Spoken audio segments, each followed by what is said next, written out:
बिस्मिल्लाहिर्रहमानिर्रहीम। स्टूडेंट्स, आज हम अमेरिकन लिटरेचर में जो नावल पढ़ने जा रहे हैं उसका नाम है द स्कारलेट लेटर। ये एक नावल है जो नथानियल हॉथॉर्न ने लिखा है। नथानियल हॉथॉर्न एक अमेरिकन नावलिस्ट हैं, लिटरेरी फिगर हैं और इंशाल्लाह आगे अपने लेक्चर में हम इनके बारे में डिस्कस भी करेंगे। द स्कारलेट लेटर, ये आप देख लें, स्कारलेट का मतलब होता है ब्राइट रेड। एक चमकदार सुर्ख कलर का एक लेटर है। लेटर मतलब अल्फ़ाबेट ABCD, उसमें ए जो है ना अल्फा। सर आपकी आवाज कट रही है। अच्छा, आवाज़ कट रही है, आप बताएं। अब भी कट रही है? सर अब भी कट रही है? सर सही आ रही है आवाज मुझे कट तो। रही।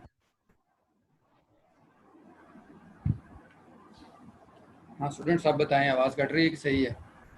जी सम सर आपकी आवाज ज्यादा कटी है, मैंने तो डाटा भी चेंज कर दिया। हाँ सलीम, आप बताओ। मुझे तो सही आ रही है सर, बिल्कुल। ठीक है। और निम्रा, आपको कैसी आ रही है आवाज़? सर सही आवाज आ रही है। Okay. The Scarlett letter, scarlet का मतलब होता है ब्राइट रेड, मतलब चमकदार रेड कलर का एक लेटर है। ए, ये क्या चीज़ है? ऐसा क्यों है the Scarlett letter?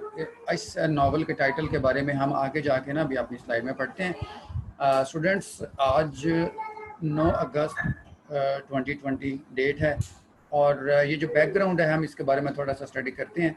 Nathaniel Hawthorne was born in Salem. Salem आप पहले भी पढ़ चुके हैं, अमेरिका का एक सिटी है, मैसाचुसेट्स के अंदर है। इन 1804 1804 के अंदर ये पैदा हुआ है। The Scarlett letter is set in the mid 1600s in Boston. मतलब जो राइटर हैं नथानियल हॉथॉर्न, वो 1804 में पैदा हुए हैं और ये जो नावल लिखा गया है वो लिखा गया है 1850 में, 1850 में। तो 1850 से 200 साल ऑलमोस्ट कबल, 1640-1650 के दरमियान का ये वक्त है जब ये नावल सेट किया गया, मतलब उस टाइम की कहानी है। The Scarlett letter is set in the mid 1600s in Boston which had been founded only about 2 decades earlier। मतलब 1804 से 200 साल पहले ये जो बॉस्टन के अंदर एक सोसाइटी थी वो फॉर्म हुई और कुछ लोगों का ग्रुप था जो इंग्लैंड से वहाँ पे माइग्रेट करके आया, तो उनके हालात के ऊपर ये एक नावल लिखा गया। इन 1630 hundreds of newly arrived Puritans established a number of settlements in Massachusetts। ये जो मैसाचुसेट्स है ये अमेरिका की एक रियासत का नाम है और ये 1630 के अंदर हुआ ये था कि इंग्लैंड में एक खाना जंगी की कंडीशन थी, उसमें 2 ग्रुप थे। एक था प्योरिटन। क्या कह रही हैं आप शानजे? शानजे, आप कुछ कह रहे हैं?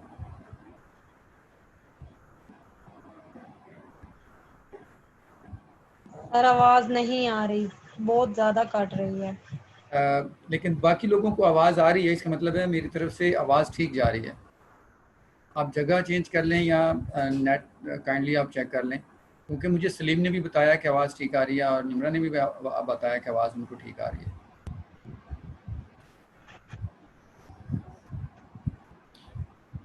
जी students, the Scarlett Letter in 1630 hundreds of newly arrived Puritans established a number of settlements in Massachusetts। England के अंदर क्या हुआ था कि 2 जो क्रिश्चियन सेक्ट्स हैं, एक कैथोलिक्स हैं एक प्रोटेस्टेंट हैं। तो प्रोटेस्टेंट की जो ज़्यादा बुनियाद परस्त और रेडिकल थॉट रखने वाले लोग हैं ना, वो हैं प्योरिटन्स। मतलब ये अपने आप को सोशल और रिलीजियस रिफॉर्मर्स कहते थे। इनकी वहाँ के जो ऑर्थोडॉक्स कैथोलिक्स थे, यार फ़िरका वारियत वहाँ पे भी थी, तो उनके साथ इनकी झड़प हुई, कुछ जंग हुई। तो कैथोलिक्स के साथ चूँकि गवर्नमेंट भी शामिल थी, तो गवर्नमेंट ने उन कैथोलिक्स के साथ मिलकर इन प्योरिटन्स को वहाँ से निकाल दिया। इन्होंने वहाँ से माइग्रेट किया, हिजरत की और अमेरिका के जो साहिलों के ऊपर आके इन्होंने अपने आप को आबाद करना शुरू कर दिया।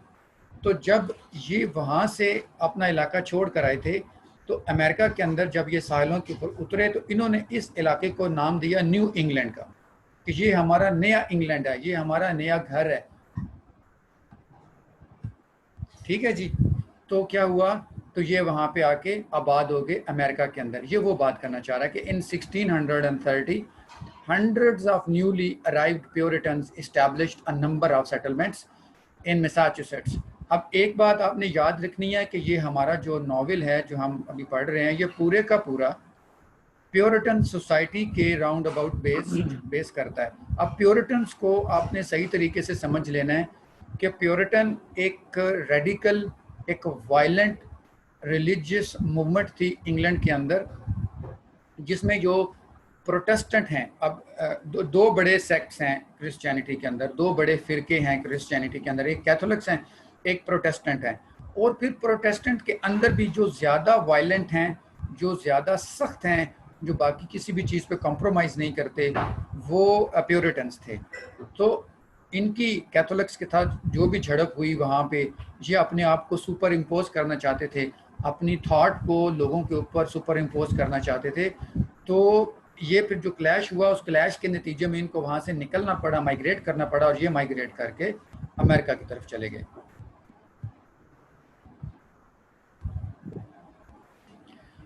डिसेंडेंट ऑफ अ सेलम जज, अभी तक हम जो पढ़ रहे हैं वो हम नथानियल हॉथॉर्न के बारे में पढ़ रहे हैं।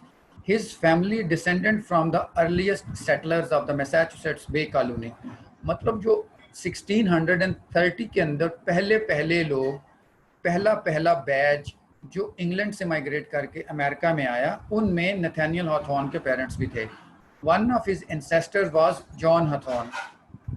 तो उनमें इसके 4 फादर्स में एक का नाम जॉन हॉथॉर्न था, और इन्होंने अपना जो नथानियल हॉथॉर्न जो हैं, इन्होंने अपने नाम के अंदर W को उस वक्त ऐड करना शुरू किया जब इन्होंने अपनी राइटिंग स्टार्ट की। वैसे इनके नाम में W पहले नहीं आता था।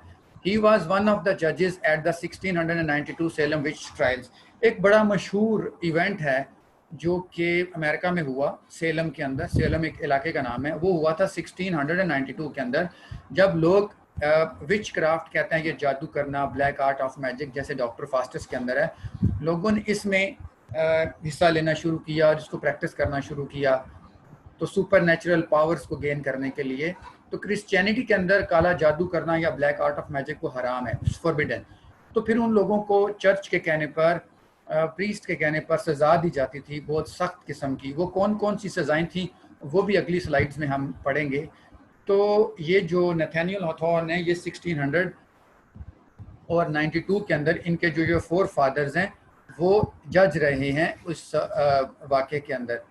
Fascinated by प्योरिटन्स through out his life, Hawthorne was both fascinated and disturbed by his kinship with John Hawthorne। अब जो नथानियल हॉथॉर्न है वो ना एक अनिग्मा, एक डायलेमा का शिकार रहे अपनी पूरी ज़िंदगी में। एक तरफ तो वो प्योरिटन से फैसिनेटेड भी थे, मतलब प्योरिटन फिलॉसफी से वो बहुत ज़्यादा मुतासर भी नज़र आते थे, लेकिन दूसरी तरफ वो मेंटली इनके कवायद व ज़वाबत, इनके असूलों से और इनके जो रिलीजियस बिलीफ्स थे उनसे वो ज़्यादा डिस्टर्ब भी रहते थे, जो नथानियल हॉथॉर्न है। The majority of the Scarlett letter takes place in America's Puritan past. जितनी भी ये स्कारलेट लेटर के इवेंट्स हैं, ये सारे के सारे अमेरिकन प्योरिटन पास्ट में हुए, मतलब 1640 से लेके 1650 के दरमियान जो टाइम था, उस वक्त के जो इवेंट्स थे वो नथानियल हॉथॉर्न ने स्कारलेट लेटर के अंदर बयान किए हैं।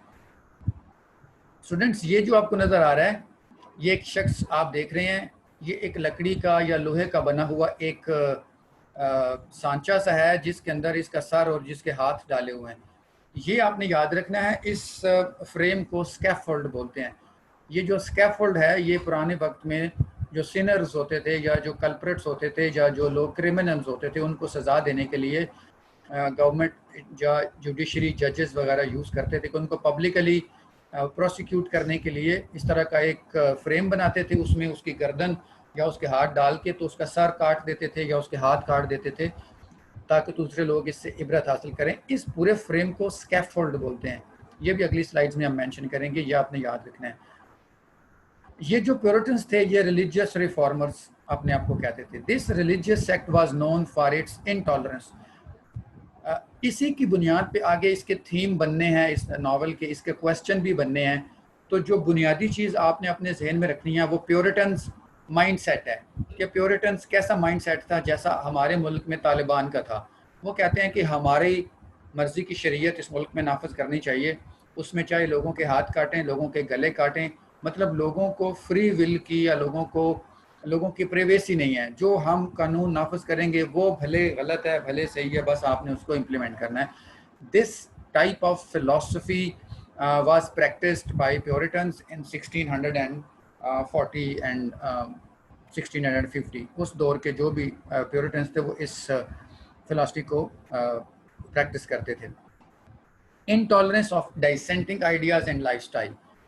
In the Scarlet Letter, Hawthorne uses the repressive, authoritarian Puritan society as an analog for humankind in general। तो वो उस ह्यूमन काइंड के साथ जो नॉर्मल एक ह्यूमैनिटी होती है उसके साथ प्योरिटन माइंडसेट का जो है ना वो कंपैरिजन करते हैं। एनालॉग का मतलब उसको कंपेयर करते हैं नैथानियल हॉथॉर्न स्कारलेट लेटर के अंदर।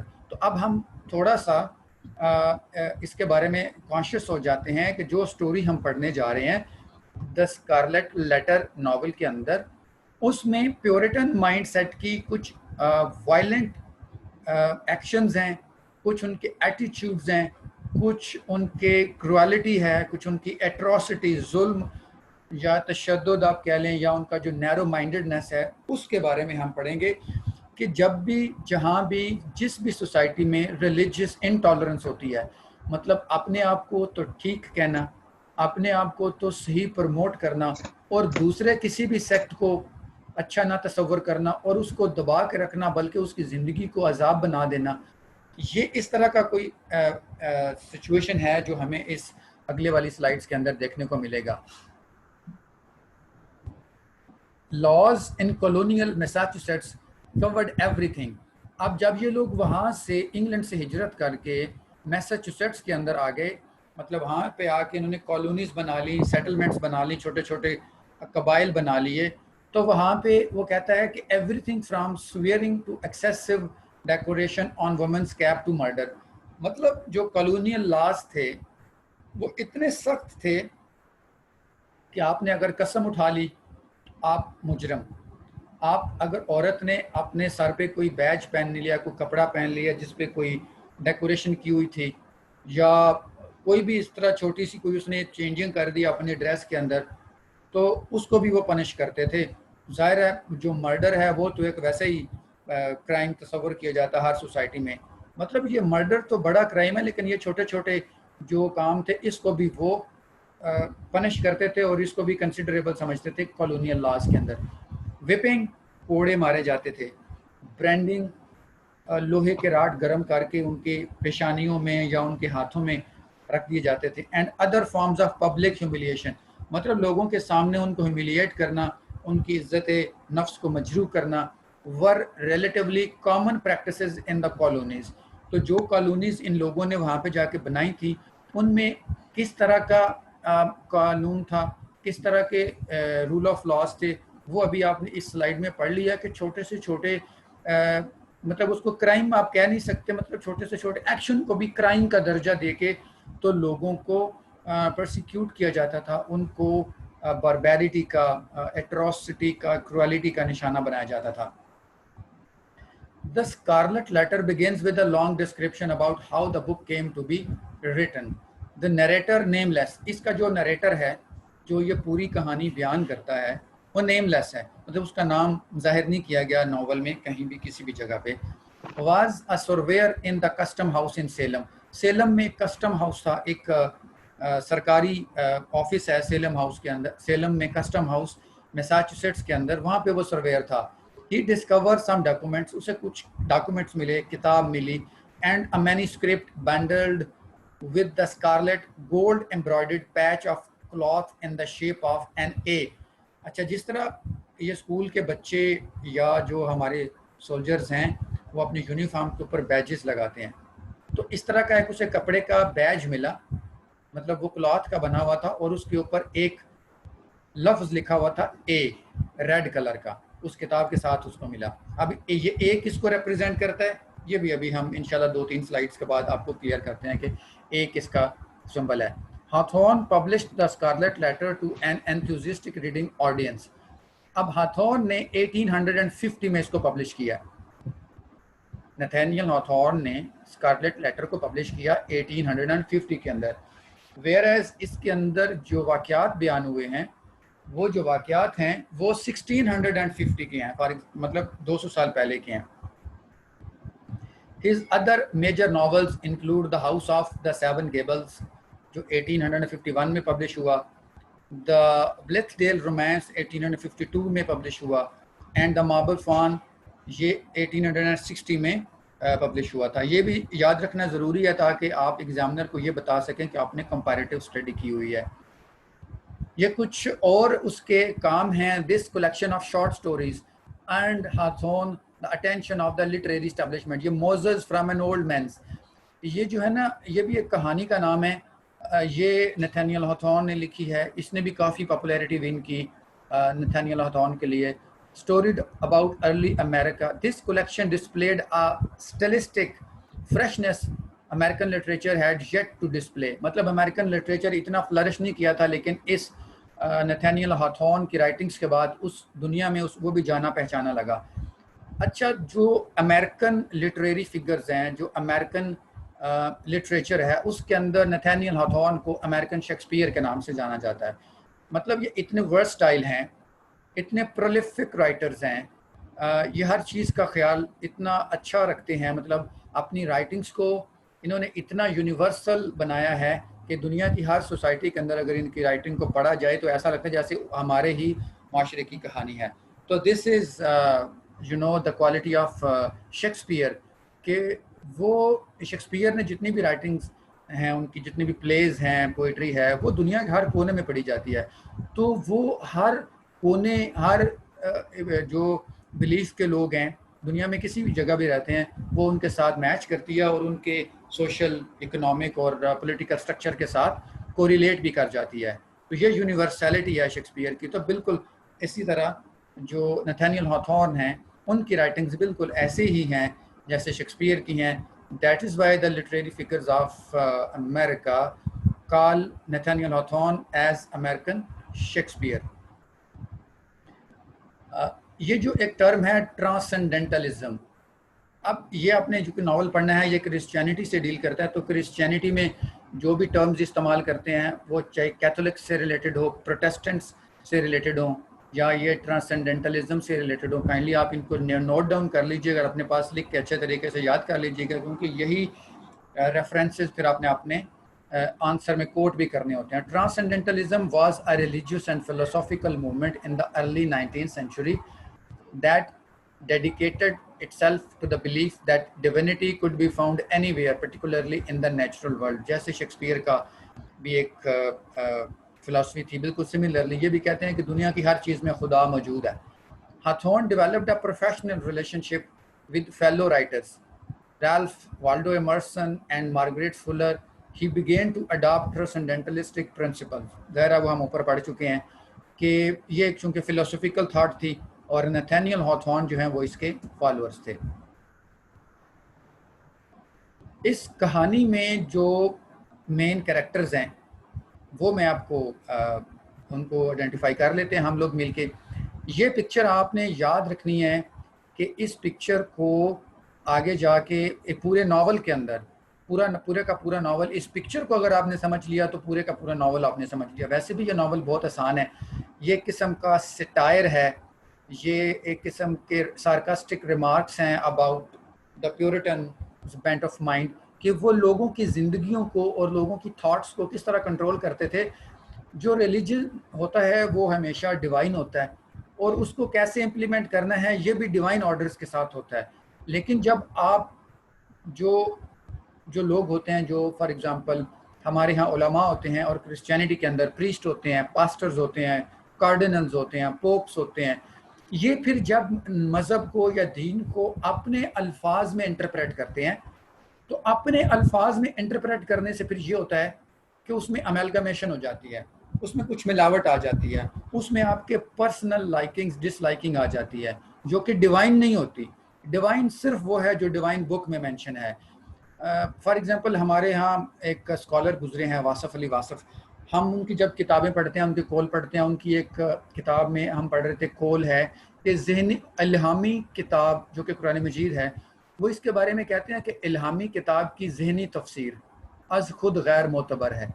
तो इसी तरह जब किसी भी डिवाइन किताब को या डिवाइन लॉ को ह्यूमन माइंड एक्सप्रेस करता है, उसे इंटरप्रेट करता है, तो इसमें सम हाउ वन वे और द अदर कुछ ना कुछ अमेलगमेशन हो जाती है।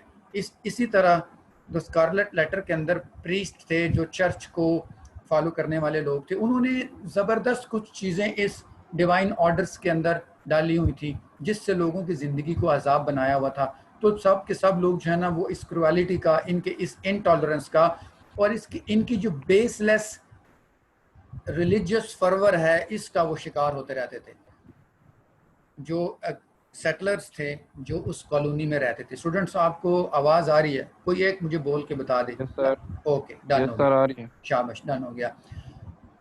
द स्कारलेट लेटर के अंदर जो मेन कैरेक्टर्स हैं, सबसे पहले है हेस्टर प्रिन।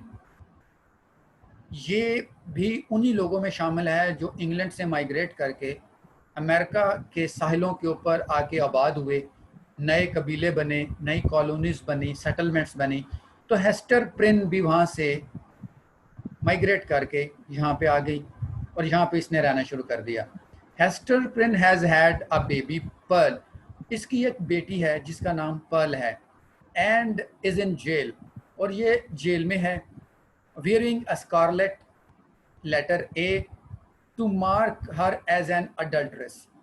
अब कहानी ये है कि ये लड़की जो है हेस्टर प्रिन, जो कि इस नावल की हीरोइन है, ये जब वहाँ इंग्लैंड से माइग्रेट करके आई थी तो इसने मतलब that was the marriage of necessity, ज़रूरत के तहत सोचे समझे बगैर एक शख्स से शादी कर ली। वो शख्स था ये रॉजर चिलिंगवर्थ। ये एक मेडिसिनल डॉक्टर था, मेडिसन के अंदर इसको बड़ा वो अबूर असल था, लेकिन इन दोनों का बेंट ऑफ माइंड मिलता नहीं था। मतलब ये जो हैं दोनों के दरमियान बहुत सारे इख्तलाफात थे। बहरहाल किसी न किसी तरह इनकी शादी होगी। अब ये जो मौसूफ हैं रॉजर चिलिंगवर्थ, इन्होंने हेस्टर प्रिन को कहा कि अब चूँकि हमने माइग्रेट करना है, आप ऐसा करो कि आप माइग्रेट कर जाओ, मैं जो ही मौका देखूंगा मैं भी थोड़े दिनों तक आपको वहाँ आके मिल लूँगा सेलम के अंदर जहाँ पे आप लोग जा रहे हैं। तो हेस्टर प्रिन बाकी लोगों के साथ माइग्रेट करके सेलम के अंदर उन कॉलोनीज़ में आके आबाद होगी। उसके बाद सालों गुजर गए, ये शख्स वहाँ पे नहीं आया, ना ही इसने हेस्टर प्रिन को कोई लेटर लिखा, ना ही इसकी ज़िंदगी के बारे में पता किया कि वो किस हाल में है। Whereas this Roger Chillingworth was responsible to give every happiness, every joy of Hester Prynne, क्योंकि she was his wife, वो उसकी वाइफ थी, लेकिन इसने अपनी रिस्पॉन्सिबिलिटी को बिल्कुल भी पूरा नहीं किया। और जितने भी साल ये आपस में नहीं मिले, ये बंदा 3, 4, 5 साल वहीं पे रहा, ना कोई लेटर, ना कोई खबर, कुछ पता नहीं किया। अब क्या है कि ये हेस्टर प्रिन जब जेल में है, अब ये जेल में क्यों है, ये तीसरे कैरेक्टर को पढ़ने के बाद देखते हैं। Arthur Dimmesdale, Roger is quick to realise that Arthur Dimmesdale is Hester's lover and harasses him for the next 7 years. Arthur is sick with guilt। हुआ यूं कि हेस्टर प्रिन जो है ये इस कॉलोनी में आके आबाद हो जाती है। अब ये आर्थर डिम्सडेल जो है ये एक पास्टर है, ये एक प्रीस्ट है, ये ऑक्सफोर्ड यूनिवर्सिटी का पढ़ा हुआ स्कॉलर है, ऑरेटरी में प्रोफेशनल है, तकरीर बहुत अच्छी करता है, और वैसे भी एक बहुत kind hearted soft core human soul है, और बहुत अच्छा है, केयरफुल है ये, और बड़ा केयर टेकर है, तमाम लोगों का ख्याल रखता है, और पूरी सोसाइटी के अंदर he has earned a lot of respect. People has a lot of reverence and respect for this Arthur Dimmesdale। तो ये लोगों को मोटिवेशनल स्पीकर है, उनको मोटिवेट करता है, उनको मतलब ज़िंदगी के बारे में, ज़िंदगी के शऊर के बारे में और मज़हब के बारे में बताते हैं। अब once it so happens that this Arthur Dimmesdale and Hester Prynne, who is living her life without her husband for 4 to 5 long years. अब Hester Prynne does not know whether her husband Roger Chillingworth is alive or not. ये कुछ भी नहीं जानती. ये सिर्फ इसको इतना पता है कि 5-7 साल हो गए हैं, उसने मेरा पता नहीं किया. तो वैसे भी इन दोनों के दरमियान कोई ऐसा बॉन्ड तो था नहीं, कोई मोहब्बत वाला या कोई ऐसा जिसकी वजह से इसको कोई ख्याल होता है कि मैंने उसका वेट करना है. बहरहाल व्हाटसोएवर द केस में बी, Hester Prynne और Arthur Dimmesdale develop feelings for each other, and in a moment of weakness they had a sexual encounter. अब जब वो sexual encounter इनका होता है तो फिर क्या हुआ? That result of that sexual encounter was this innocent girl or baby Pearl. तो Hester Prynne is bearing a baby girl whose name is Pearl. और दोनों जेल में क्यों हैं? जब इसकी बेटी पैदा होती है हेस्टर प्रिन की, तो जैसे हमने पहले पढ़ा कि प्योरिटन सोसाइटी इनटॉलरेंट है. उन्होंने कहा कि तुम तो अनमैरिड हो, तुम्हारा तो हस्बैंड भी नहीं है, तो फिर तुमने ये बच्चा कहाँ से लिया है? देन उन्होंने खुद से एज्यूम कर लिया, और उन्होंने ये ए जो है ना वर्ड, ये अडल्ट्री के लिए है. जैसे हम प्रोस्टिट्यूट का एक वर्ड यूज़ करते हैं या होर का वर्ड यूज़ करते हैं, तो उन्होंने कहा जी इसने गुनाह कमिट किया है, इसने सिन कमिट किया है, तो ये अब इसकी सज़ा है कि अपने गले में अपनी कमीज़ जो है अपनी शर्ट के फ्रंट पे अपनी चेस्ट के ऊपर ये scarlet letter A for adultery ये रिप्रेजेंट करेगी. ये उसके ऊपर लगा के रखेगी फॉर ऑल द टाइम 24/7, ताकि लोग इससे इबरत पकड़ें और इसको भी शर्म आए कि मैंने कौन सा काम किया है. अब ये जो है ना, ये सेल में उन्होंने इसको रखा हुआ है, प्रिजन के अंदर है, और ये जो बेबी है 3 महीने की हो गई है तब ये नॉवल स्टार्ट होता है. रॉजर चिलिंगवर्थ का भी आपने बता दिया कि उसका प्रीवियस हस्बैंड है, ये इंग्लैंड में ही रह गया था, वापस नहीं आया. आर्थर डिम्सडेल का भी मैंने बता दिया कि यूनिवर्सिटी स्कॉलर है, ऑक्सफोर्ड से पढ़ा हुआ है, और ये सरमन्स वगैरह देता है और लोगों को तकरीरें करता है. बट इनके जो बॉन्ड था, bond of love between Hester Prynne and Arthur Dimmesdale, उसकी वजह से इसको अब सेल में रहना पड़ रहा है, प्रिजन के अंदर रहना पड़ रहा है हेस्टर प्रिन के अंदर. अब आगे चलते हैं. आगे है प्लान चूंकि ये नॉवल और स्टोरी से रिलेटेड है, ये हम आगे जाके पढ़ेंगे. ये 3 कैरेक्टर आप याद कर लें, हेस्टर प्रिन, रॉजर चिलिंगवर्थ और आर्थर डिम्सडेल. कहानी इस तरह से है, ये एक और कैरेक्टर मैप है, ये भी आपको नजर आ रहा है सलीम? Yes sir. मैं इसको थोड़ा सा आपको बयान भी कर देता हूँ. सायरा खान को आवाज आ रही है सर की?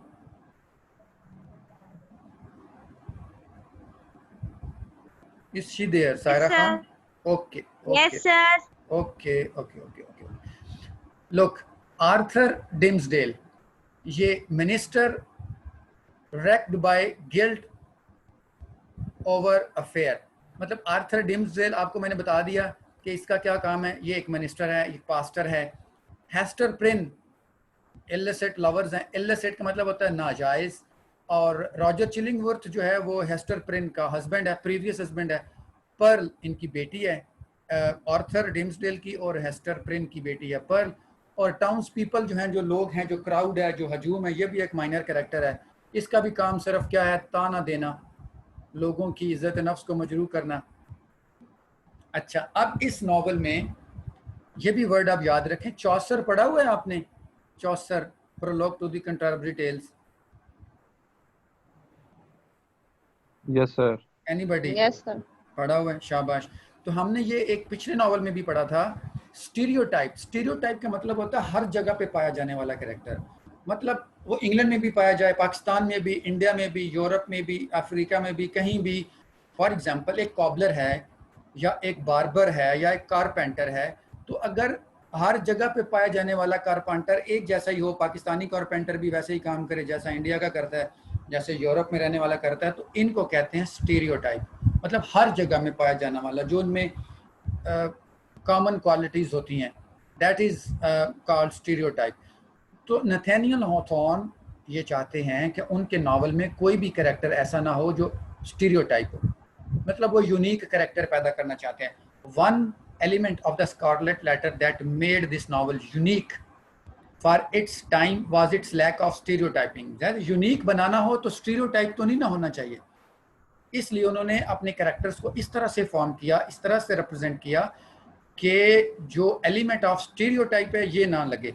For example, a stereotyped villain is evil and heartless. The hero or heroine pitted against that villain is often portrayed as compassionate, strong, or good looking. Most heroes have an unusually well developed sense of right and wrong. वो कहते हैं कि जितने भी heroes और heroin को हम जानते हैं वो हमेशा राइचुअस पीपल होते हैं, मतलब वो हमेशा नेक, पाक, साफ, परहेजगार, मुत्तकी होते हैं। वो रॉन्ग डूइंग्स नहीं करते, उनको राइट और रॉन्ग का पता होता है। लेकिन इस नॉवल में ऐसा नहीं है, मतलब स्टीरियोटाइप हीरो और हीरोइन उसने यूज़ नहीं किए। तो आपने देख भी लिया कि हेस्टर प्रिन वो कोई पाकीज़ा औरत नहीं है, उससे एक गुनाह सरजद हुआ है, लेकिन वो उस पर शर्मिंदा भी है कि मुझसे ये एक गुनाह सरजद हुआ है। लेकिन जो मुआशरा, जो लोग, जो सोसाइटी या जो चर्च, जिन लोगों ने उसके साथ जो ज़्यादतियाँ की हैं, बेसिकली उस ज़्यादती ने, उस क्रुएलिटी ने, उस बारबैरिटी और उस एट्रोसिटी ने उस हेस्टर प्रिन को मज़ीद ज़्यादा तोड़ने की कोशिश की, उसको पब्लिकली जो ह्यूमिलिएट किया है। तो वो भी हम आगे जाके पढ़ेंगे कि किस तरह जो हेस्टर प्रिन का कैरेक्टर है उसमें स्ट्रेंथ कैसे पैदा हुई। वो आप समझ लें कि वो ग्लूमी थी, वो परेशान थी, वो डिस्ट्रेस का शिकार थी। इससे उसने डिग्निटी और ग्लोरी कैसे हासिल की। Hester Prynne is the book's protagonist. ये देखें, इसकी चेस्ट के ऊपर ये जो रेड कलर का एक बैज सा बना हुआ है, ये अब इसने पहन के रखना है all the time, wherever she goes, wherever she lives. She is not allowed to remove this badge of scarlet letter A from her bosom. ये नहीं हटा सकती वहाँ से अपने चेस्ट से। Esther is the book's protagonist and the wearer of the scarlet letter that gives the book its title. तो इस बुक का जो टाइटल है वो इसी लेटर से निकला है, द स्कारलेट लेटर, कि bright red letter A for adultery. The letter a patch of fabric, कपड़े का एक टुकड़ा है, in the shape of an A, जिसके ऊपर मतलब एक उसके ऊपर ना कंधा किया हुआ है, लिखा हुआ है, एम्ब्रॉयडर्ड है, signifies that Hester is an adulterer, कि वो मतलब उसने एक गुनाह कमिट किया है। As a young woman Hester married an elderly scholar Chillingworth. हम पढ़ चुके हैं कि यंग वुमन थी तो जब उसने चिलिंगवर्थ से शादी की थी इंग्लैंड के अंदर। हु सेंट हर अहेड, जिसने इसको आगे भेज दिया, to America to live but never followed her, लेकिन खुद नहीं आया, मतलब इसके पीछे, इसका पता करने के लिए, इसके लुक आफ्टर करने के लिए वो कभी भी इसके पीछे नहीं आया। While waiting for him, she had an affair with a Puritan minister named Dimmesdale. Dimmesdale वही यूनिवर्सिटी, ऑक्सफोर्ड यूनिवर्सिटी स्कॉलर है जो इस कॉलोनी के अंदर, इस सेटलमेंट के अंदर चर्च को सर्व करता है और लोगों को सरमन्स देता है। His sermons are so inspiring that people get motivation and people get fascinated when they listen to the sermons and the oratory of Dimmesdale. ये बहुत अच्छा स्पीकर है, बहुत अच्छा मोटिवेशनल स्पीकर है, और ये जो लोगों के अंदर रिलीजियस इमोशंस हैं उनको अराउज करने में बड़ा इसका नाम है, लोग इसकी रिस्पेक्ट करते हैं। Is respected everywhere, wherever he goes people respect him for his knowledge. After which he gave birth to Pearl. तो ज़ाहिर है हम पहले पढ़ चुके हैं कि she had a sexual encounter, जिसका रिजल्ट जो है वो उसकी ये जो छोटी बेबी है पर्ल के नतीजे में हमने इसके अंदर देखा। Hester is not just a rebel, वो इस सोसाइटी के अगेंस्ट एक नॉर्मल बगावत नहीं है। She is a glorified rebel, वो एक ग्लोरीफाइड रेबल है, मतलब बड़ी शान शौकत वाली रबागी है। And Hawthorne uses her to criticise the Puritan strict society. तो इस हेस्टर प्रिन के ज़रिए हथॉर्न ने जो प्यूरिटन स्ट्रिक्ट सोसाइटी थी, जिनके क्रूअल और बेसलेस ऐसे कानून थे जो लोगों की ज़िंदगियों से खेल जाते थे, लोगों के इमोशन से, सेंटिमेंट से खेल जाते थे, और उनको अंदाज़ा भी नहीं होता था कि हम लोगों को किस मेंटल टॉर्चर से गुजार रहे हैं और किस तरह की मेंटल एगनी और मेंटल एपथी जो है वो लोगों की ज़िंदगी को मुतासर कर रही है। उनकी प्राइवेट लाइफ भी मुतासर हो रही है और उनकी सोशल लाइफ भी बिल्कुल तबाह बर्बाद होकर रहेगी, जैसे कि हेस्टर प्रिन की थी। ही पोर्ट्रेज हेस्टर फॉन्डली, मतलब वो बड़े शौक से और बड़े मान से हेस्टर प्रिन के कैरेक्टर को पोर्ट्रे करता है as a woman of strength, कि वो बड़ी बहादुर औरत है जो इतनी ज़्यादा ह्यूमिलिएशन को, इंसल्ट को, अपनी बेइज्जती को बर्दाश्त करती है in front of the whole town.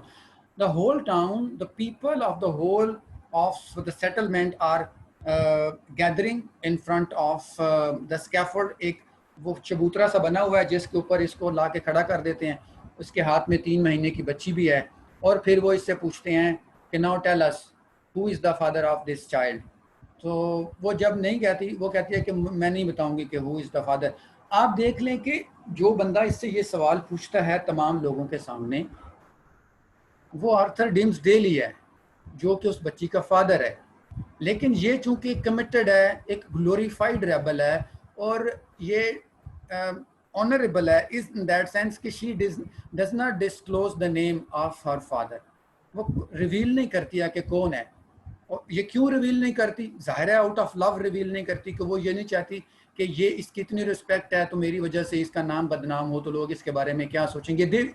ये भी डिग्निटी की और ऑनर की और सैक्रिफाइस की हाईएस्ट प्लेस है, जहाँ पे हेस्टर प्रिन खड़ी है कि खुद तो लोगों के सामने ह्यूमिलिएट हो रही है, अपनी इंसल्ट करवा रही है। मतलब लोग इस पे तरह तरह की बातें करते हैं, तरह तरह के ताने मारते हैं कि अडल्ट्रस है, इसने एक डेवल की बेटी को जन्म दिया है, डेवल जो है ना वो इसका हस्बैंड है, सैटनिक एक्शंस हैं इसके, डेवलिश प्रिंसिपल्स पे बोस करती है। मतलब इतने सख्त रिमार्क्स को वो बड़े तहम्मुल से और बड़ी बुर्दबारी से, बड़े ही अटमोस्ट पेशेंस के साथ वो सुनती है।